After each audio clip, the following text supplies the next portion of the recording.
अस्सलाम वालेकुम दोस्तों, कैसे आप लोग तमाम देखने और सुनने वालों को खुशामदीद कहूँगा। बिटकॉइन स्पॉट ETF का क्रेज़ दोस्तों इस टाइम पूरी आबोताब के साथ इस टाइम मार्केट में चमक रहा है। पूरी की पूरी जो क्रिप्टो कम्युनिटी है वो इस टाइम एक्सट्रीम फोमो के अंदर जा चुकी है। 47,000 की रेंज तक बिटकॉइन पहुंचा हुआ है और आपके सामने है काफ़ी तगड़ा बाउंस, काफ़ी तगड़ा जो है ब्रेकआउट बिटकॉइन ने लिया। और ये चीज़ दोस्तों एक्सपेक्टेड थी, जाहिर सी बात है। मैंने बताया था आपको कि बिटकॉइन जो है वो एक रेंज के अंदर अब सिमटता चला जा रहा है, स्क्वीज होता जा रहा है, तो जाहिर सी बात है इसने ब्रश तो होना ही था। और जाहिर सी बात है मार्केट में इस टाइम फोमो था बिटकॉइन स्पॉट ETF का, तो उसके हिसाब से इसने यहाँ पे ब्रेकआउट किया है। और ओवरऑल हमारा जो पैटर्न था, सेंडिंग ट्राइंगल का पैटर्न था, वो भी यहाँ ब्रेकआउट कर चुका है। हमारा कप एंड हैंडल का पैटर्न था वो भी ब्रेकआउट कर चुका है। और इस टाइम बिटकॉइन जो है 47,000 से जस्ट नीचे ट्रेड कर रहा है।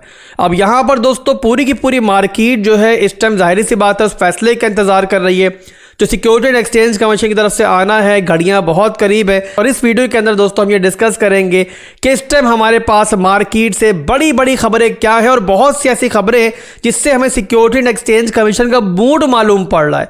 तो इस वीडियो के अंदर हम ये डिस्कस करेंगे कि जो फैसला आना है वो क्या आ सकता है और उसके बाद बिटकॉइन अपना कौन सा मूव ले सकता है।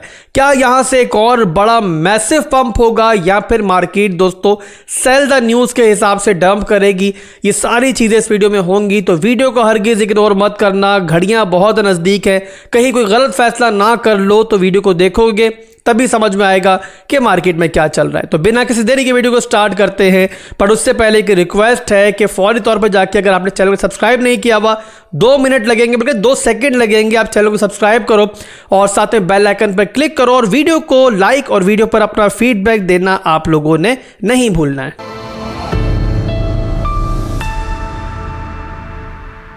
तो BTC का चार्ट दोस्तों मेरे सामने ओपन है। सबसे पहले मैं टेक्निकल एनालिसिस करूंगा और उसके बाद बहुत इंपॉर्टेंट अपडेट्स हैं मेरे पास स्पॉट ETF को लेकर, उनको डिस्कस करेंगे। तो वीडियो को पूरा शुरू से लेकर आखिर तक आप लोगों ने देखना है। कोई भी पार्ट जो है आज की वीडियो का फालतू नहीं है, तो इसको इग्नोर मत करना। तो यहाँ पर दोस्तों आपके सामने है कि 4 घंटे के टाइम फ्रेम का चार्ट मेरे पास इस टाइम ओपन है और यहाँ पर हमारे पास एक बहुत बड़ा जो है ना असेंडिंग ट्राइंगल का पैटर्न बन रहा था और बिटकॉइन मुसलसल इसकी सपोर्ट को जो है ना यहाँ पर रिस्पेक्ट दे रहा था। बहुत खूबसूरती के साथ बिटकॉइन इसको रिस्पेक्ट दे रहा था।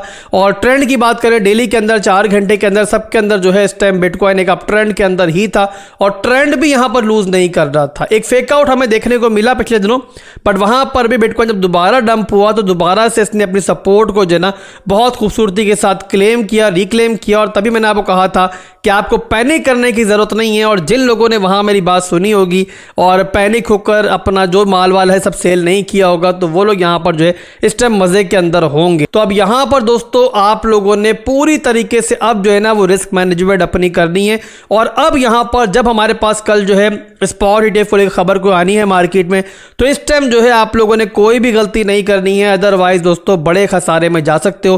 क्यों जा सकते हो, ये वीडियो को भी पूरा देखोगे तो आप लोगों को आइडिया हो जाएगा। बहरहाल अब यहाँ पर दोस्तों अगर इस ट्रेडिशनल पैटर्न के हिसाब से अब देखें टेक्निकली कितना पंप आना चाहिए था ब्रेकआउट के बाद, तो वो लगभग बनता है 9% के लगभग बनता है। और यहाँ पर आप देखते हैं कितना पंप आया है अभी तक, तो आपको दिखाई देगा कि बिटकॉइन यहाँ पर जो है तकरीबन 6.21% का पंप लेने के बाद अब इस टाइम जो है 46,700 की रेंज में ट्रेड कर रहा है।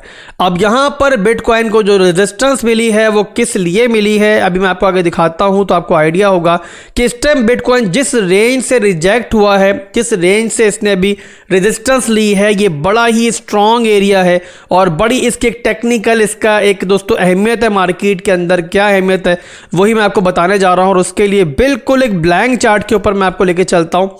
और यहाँ पर मैंने चार्ट को ओपन कर लिया। यहाँ पर दोस्तों कुछ लेवल्स में ड्रॉ करने जा रहा हूँ, बोर मत होना और मेरी बात बड़े गौर से सुनना, आपको बहुत कुछ समझने का मौका मिलेगा।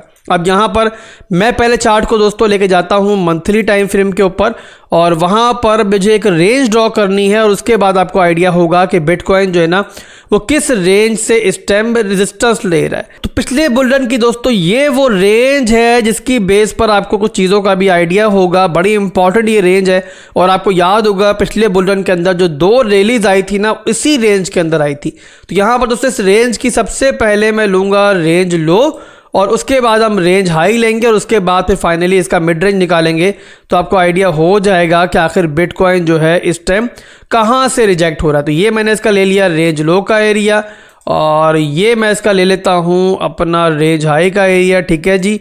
और इसके बाद चाहिए मुझे इसका मिड रेंज का एरिया, तो ये मैंने निकाल लिया है इसका मिड रेंज का एरिया, ठीक है। अब ये मैंने मार्क कर लिया इसका मिड रेंज। तो ये है दोस्तों हिस्ट्रिकली एक बहुत इंपॉर्टेंट रेंज जिसकी इस टाइम मिड रेंज से बिटकॉइन रेजिस्टेंस फेस कर रहा है, और प्रीवियसली भी हमें इस रेंज से रिजेक्शंस दिखाई दी हैं। अगर आप यहाँ पर देखोगे तो जब हमारी बेयर मार्केट ट्रिगर हुई थी तब भी बिटकॉइन ने इस रेंज को तोड़ने के बाद जब दोबारा ऊपर आके रेजिस्टेंस ली थी तो इसी रेंज से ली थी। हमारे पास एक लिक्विडिटी ट्रेंड लाइन की भी रेजिस्टेंस मौजूद है, और वो यहाँ मैं ड्रॉ कर लेता हूँ। यानी कि इससे आपको आइडिया बस ये होगा दोस्तों कि बिटकॉइन जिस रेंज में पहुंचा हुआ है ना, ये बिटकॉइन का मंथली के अंदर भी और वीकली के अंदर भी एक रेजिस्टेंस एरिया है, और बिटकॉइन इसी रीजन की वजह से अब यहाँ पर आके थोड़ा सा सब्र कर रहा है, थोड़ा सा यहाँ पर सांस ले रहा है। तो आपके सामने है दोस्तों कि वीकली और मंथली की जो बहुत स्ट्रॉन्ग हमारे सप्लाई जोन्स हैं, बिटकॉइन अब वहां पर पहुंच चुका है फाइनली। तो यहाँ पर इस चीज दिखाने का मकसद दोस्तों आपको ये नहीं कि मैं आपको डराना चाह रहा हूँ या फिर आपको यहाँ पे पैनिक करना चाह रहा हूँ। मेरा मकसद सिर्फ आपको ये समझाना है कि थोड़ा सा हमें जो है ना अक्लमंदी से भी काम लेना है, और हमें यहाँ पर जो है ना फोमो में नहीं आना है, एक्स्ट्राऑर्डिनरी फोमो में आने का कोई फायदा नहीं है। इसी मार्केट में मैनिपुलेशन भी होती है और इसी मार्केट में सेल द न्यूज़ भी होती है। सेल द न्यूज़ क्या होती है आपसे बेहतर कोई नहीं जान सकता। रिसेंट हिस्ट्री के अंदर हमने देखा है कि इथीरियम के मौके पर कि जहां पर एक बहुत बड़ा इवेंट था इथीरियम का, आपको याद होगा कि पूरी मार्केट जो है पूरी मार्केट इस टाइम फोमो में मुब्तला थी। इथीरियम पागलों की तरह पंप हो रहा था और कितना ज़बरदस्त पंप हुआ था, बट जब वो इवेंट आया तो उसके बाद हमने इथीरियम को फिर डंप होते हुए देखा।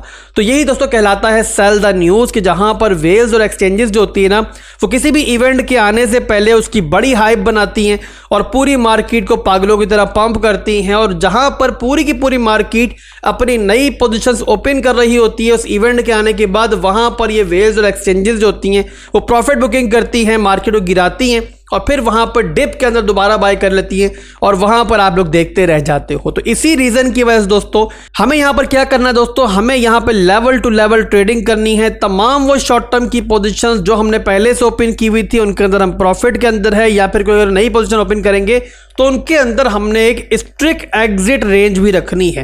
यानी कि वो जगह कि जहां पर हमने मार्केट से आउट हो जाना है सिंपली थोड़ा बहुत लॉस लेके, अगर मार्केट हमें कोई सरप्राइज देती है, ताकि अगर दोस्तों मार्केट के अंदर मैनिपुलेशन हो और कोई बुरी खबर आ जाए या अच्छी खबर आती है और वो सेल द न्यूज़ वाला मामला बन जाता, तब भी हम लोग जो है ना अपने पोर्टफोलियो को यहां पर ना गवा दें। जो हमने पिछले 3 महीनों के अंदर मार्केट में पैसा बनाया है, मार्केट को वो वापस ना कर दें। ट्रेडिंग करने से मैं आपको हरगिज़ मना नहीं कर रहा हूं, बस ये समझा रहा हूं कि रातों रात मालिक रियाज बनने के चक्कर में कहीं अपना पोर्टफोलियो पूरे का पूरा मत गवा देना, और ऐसी वोलेटाइल मार्केट के अंदर जो है ना हमें बहुत ज़्यादा अक्लमंदी के साथ चलना होता है।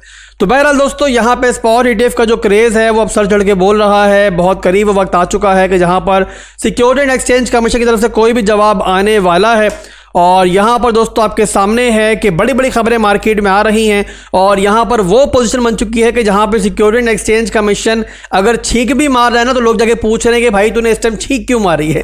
जैसे कि आप देखो यहाँ पर, तो यहाँ पर अभी बिटकॉइन स्पॉट ETF को लेकर जब सब लोगों ने अपनी एप्लीकेशंस वगैरह जमा करवा दी हैं और जो ट्रांजेक्शन फीस हैं वही प्रॉपरली यहाँ पे बता दी हैं, उसके बाद यहाँ पे सिक्योरिटी एंड एक्सचेंज कमीशन ने कुछ मामूली से कमेंट्स जारी किए हैं उन्होंने तमाम एप्लीकेशंस के फाइल होने के बाद, और यहाँ पर जो मार्केट के एनालिस्ट हैं उनकी आईब्रोज यहां पर हाई हो गई हैं और फौरी तौर पर उन्होंने ये सोचना स्टार्ट कर दिया है कि अब जबकि तमाम एप्लीकेशंस फाइल हो चुकी हैं, सिक्योरिटी एंड एक्सचेंज कमीशन को कमेंट पास करने की क्या जरूरत पड़ गई थी। इसके अलावा आपको याद होगा पिछले दिनों सिक्योरिटी एंड एक्सचेंज कमीशन की तरफ से क्रिप्टो मार्केट के लिए नो फोमो की एक वार्निंग भी जारी की गई थी, और वहां पर क्रिप्टो कम्युनिटी को ये कहा गया था कि किसी भी किस्म की फोमो में आके आप लोग कहीं अपनी जमा पूंजी जो है वो मार्केट में जाया मत कर देना। और इन बातों को लेकर कुछ एनालिस्ट यहां पर अब ये सोचना स्टार्ट हो गए हैं, ये लिखना स्टार्ट हो गए हैं कि सिक्योरिटी एंड एक्सचेंज कमीशन जो है यहां पर बहाने बनाने के चक्करों में लग रहा है, छोटी छोटी बातों को बुनियाद बना रहा है, और यहां पर यह पॉसिबिलिटी भी मौजूद है कि सारी की सारी जो फाइलिंग्स हैं